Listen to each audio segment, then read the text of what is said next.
My name is Manisha Tomar और आज मैं आप लोगों को एक लेक्चर लूंगी ऑर्गेनिक केमिस्ट्री पर बेस्ड, जिसमें मैं डिस्कस करूंगी some basics of organic chemistry. तो मैं बिल्कुल लिटिल स्टार्टिंग से बिल्कुल बेसिक लेवल से स्टार्ट करूंगी। ऑर्गेनिक केमिस्ट्री होती क्या है? सबसे पहले मैं बात करूंगी what is organic chemistry. What is organic chemistry and I will explain in bilingual language. मैं आपको हिंदी और इंग्लिश दोनों लैंग्वेजेस में मिक्स करके एक्सप्लेन करूंगी और टॉपिक स्टार्ट होगा बिल्कुल बेसिक से होगा ऑर्गेनिक केमिस्ट्री। ऑर्गेनिक केमिस्ट्री क्या होती है? First question is what is organic chemistry.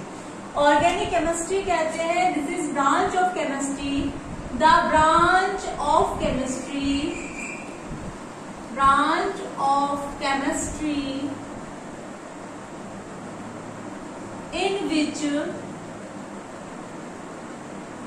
in which we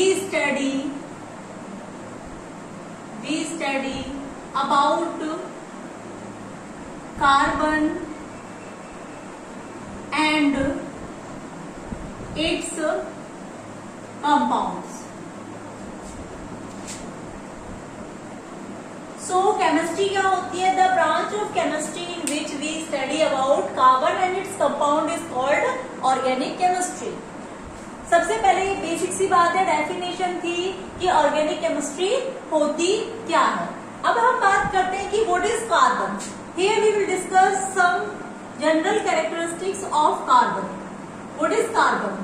carbon is the atom whose atomic number is 6. Its symbol is C and its atomic mass is 12. Its valency is 4. That means it is a tetravalent element. Tetravalent means it forms 4 bonds. It forms 4 bonds. These are some general characteristics, except that if we are talking about allotropes of carbon, allotropic forms of carbon forms. So solid forms होंगी diamond, graphite, fullerene, which is also known as C60, or Buckminster fullerene. Except that there is other allotropic forms like coal, petroleum, etc. But these are the 3 basic solid form of allotropic forms or allotropes of carbon which are present in nature.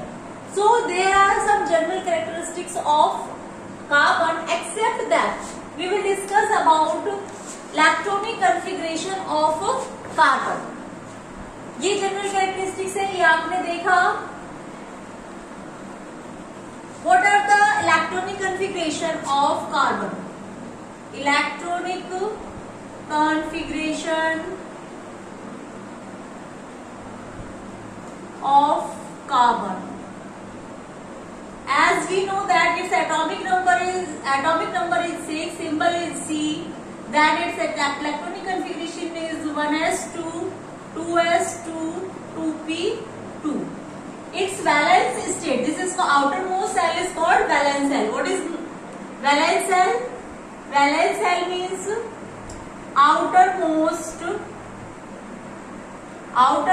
cell in which last electrons are filled. Last electrons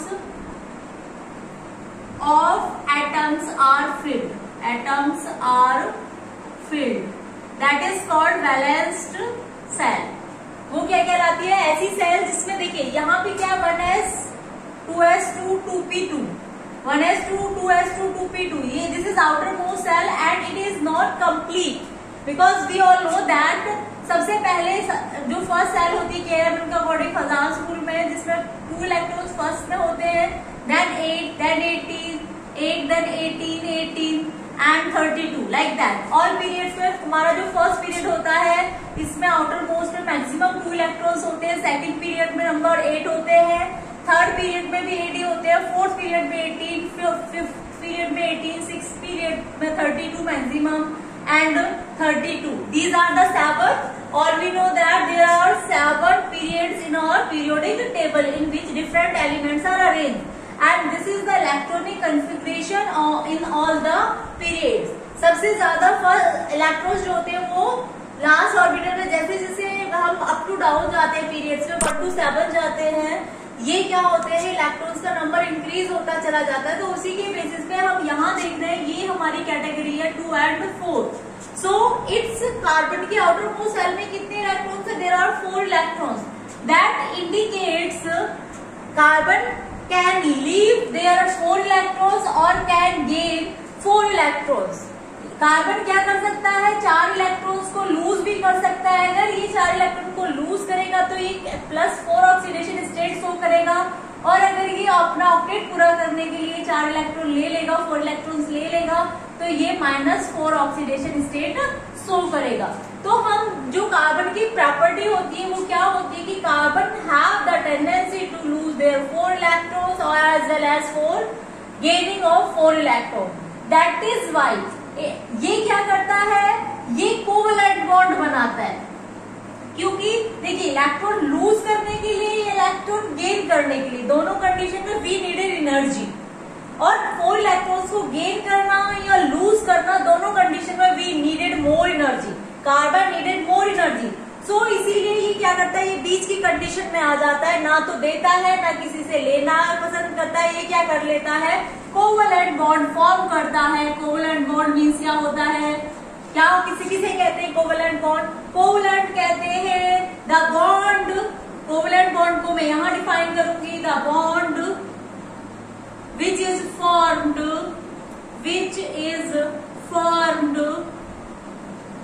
by equal sharing of electrons. Equal sharing of electrons. Sharing of electrons. ऐसा bond electrons, ऐसा bond जो electrons की equal sharing से बनता है, that is called covalent bond. For example हम बात कर रहे हैं CH4 की. See here, sorry, this is not the name. CH4. CH4 is an organic molecule जिसमें क्या होगा, carbon have 4 electron its outermost shell. मैं सिर्फ आपको पॉइंट स्ट्रक्चर से ही एक्सप्लेन कर रही हूँ. इसके कार्बन के वैलेंस इलेक्ट्रॉन 4 होते हैं, और हर एक hydrogen, here 4 hydrogens are attached. And each hydrogen have 1 electron. So it can share with 1 electron with each carbon atom. Each carbon atom के साथ ये 1 इलेक्ट्रॉन की शेयरिंग कर लेगा, और शेयरिंग से जो बॉन्ड बनेगा that is called covalent bond, and carbon का ऑक्टेट भी पूरा हो जाएगा. तो ऐसे बॉन्ड यहाँ पे सिंगल इलेक्ट्रॉन की शेयरिंग से हो रहा है. दैट इज वाई मीथेन के अंदर क्या होते हैं, it's methane, it is also known as marsh gas. इसमें सारे सिंगल बॉन्ड्स होते हैं, और क्योंकि यहाँ पे सिंगल इलेक्ट्रॉन की शेयरिंग हो रही है, और जहां पे इक्वल शेयरिंग से बॉन्ड बनता है that is called covalent bond. वो क्या कहलाता है, कोवलेंट बॉन्ड कहलाता है. तो यहाँ तक आप लोगों की आई होप की सबकी समझ में आ गया होगा. मैंने आपको स्टार्टिंग करा बिल्कुल बेसिक से. ऑर्गेनिक केमिस्ट्री क्या होती है, कार्बन की केमिस्ट्री की वो ब्रांच जिसमें हम कार्बन और उसके कंपाउंड के बारे में स्टडी करते हैं, that is called organic chemistry. फिर हम बात कर रहे हैं, अगर हम कार्बन की स्टडी और उसके कंपाउंड की स्टडी करते हैं तो कार्बन है क्या. Carbon is an element which is present in periodic table. Its atomic number is 6. मैंने यहाँ से चीजें रेज कर दी हैं, आप रिमेम्बर कीजिए. आई होप आपने नोट कर ली होंगी पहले से, या आप वीडियो को स्लो करके नोट कर सकते हैं. जिसका एटॉमिक नंबर 6 होता है, एटॉमिक मास 12 होता है, and symbol is C, and it has 3 base solid allotropes, that is diamond, fullerene graphene और ग्रेफाइट, जिनके बारे में इन डेप्थ हम 11th क्लास में स्टडी करते हैं, कुछ 10th में भी स्टडी करते हैं, 12th में तो नहीं है किसी भी बोर्ड में, लेकिन 10th और 11th दोनों में हम उनके बारे में स्टडी करते हैं। उसके बाद हमने इलेक्ट्रॉनिक कॉन्फ़िगरेशन की बात करें, एसपीडीएफ इलेक्ट्रॉनिक कॉन्फ़िगरेशन में तो 1s2 2s2 मीन्स कार्बन के outer, carbon is a tetravalent element जिसकी वैलेंसी होती है 4 बॉन्ड फॉर्म करने की। यही रीजन है कि कार्बन के बहुत सारे कंपाउंड्स मिलते हैं। मैं इसकी हिस्ट्री आपको, जब मैं कार्बन को इन डेप्थ पढ़ाऊंगी तो इसकी पूरी हिस्ट्री बताऊंगी कि कार्बन की ओरिजिन कहाँ से हुई थी। अगर मैं 1 मिनट लूं तो मैं बताऊं कि कार्बन ऑर्गेनिक केमिस्ट्री कहाँ से ओरिजिन हुई है, कहाँ से। सबसे पहले before 80s carbon organic chemistry only कहलाता था chemistry of living beings, chemistry of living beings, जिसको किस बेसिस पर केमिस्ट्री ऑफ लिविंग बीइंग्स कहा जाता था। एक बर्जीलियस साइंटिस्ट थे, उन्होंने एक थ्योरी दी थी, वाइटल थ्योरी। कौन सी थ्योरी दी थी? Vital theory. According to that theory, that principle, कहा जाता था कि organic chemistry is the chemistry of only living beings. Organic compounds can not synthesized in the laboratory. Berzelius की ये थ्योरी थी और उन्होंने इस चीज को कहा था कि ऑर्गेनिक केमिस्ट्री सिर्फ लिविंग बीइंग्स ही, लिविंग बीइंग्स मीन्स प्लांट और एनिमल्स के लिए के अंदर ही होती है, ऑर्गेनिक कंपाउंड्स होते हैं। इन कंपाउंड्स को हम लेबोरेटरी में सिंथेसाइज नहीं कर सकते। बट कुछ टाइम बाद 80s में, इन 1828 में वॉलर एक साइंटिस्ट हुए जो बाय मिस्टेक, वॉलर एक साइंटिस्ट हुए जिन्होंने बाय मिस्टेक 1828 में वो एक इनऑर्गेनिक कंपाउंड की सिंथेसिस कर रहे थे जिसका नाम था अमोनियम साइनेट। क्या नाम था? Ammonium cyanate. जिसकी वो उसको सिंथेसाइज कर रहे थे, हीट अप कर रहे थे, तो उन्हें क्या मिला? एक नया कंपाउंड मिला जिसको आगे चल के नाम क्या दिया गया? Urea. Urea was the first organic compound which was